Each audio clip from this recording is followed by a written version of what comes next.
Ito naman yung pag-given yung diameter. So, kung kanina radius kasi 4i, ngayon naman diameter is 64i naman yung formula. O yan. 64i. Ito yun. Nasa baba. So, alam natin yung diameter is radius times 2. Okay? Twice as the radius yung diameter. So, kung given yung diameter, ayan. So, again, ano yan? Raised to 1/4 or 0.25. So, diniretso na natin. Kaya, ganyan yung nakuwang sagot.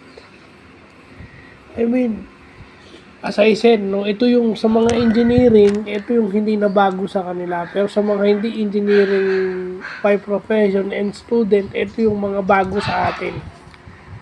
No, you know, part ng everyday life, 'di ba? Pag gagawa tayo ng robotics, 'di ba? Kailangan natin ng moment of inertia. Kasi yung moment of inertia is one of the basic principles sa mga rotating objects. So, if we know the principle and the mathematics behind those things, mas ma-appreciate natin, mas madaling matututunan ng isang bagay kapag we know something behind the scenes. Di ba? Mas madaling matuto pag napag-aaralan natin yung behind the scenes na usually hindi nakikita.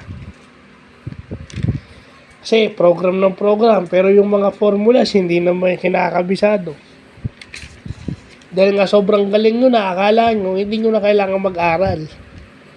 Because lagi kayong nakatingin sa we know the language, we know the standard, alam na namin yung mga protocols and procedures sa ng hardware, ayos, check.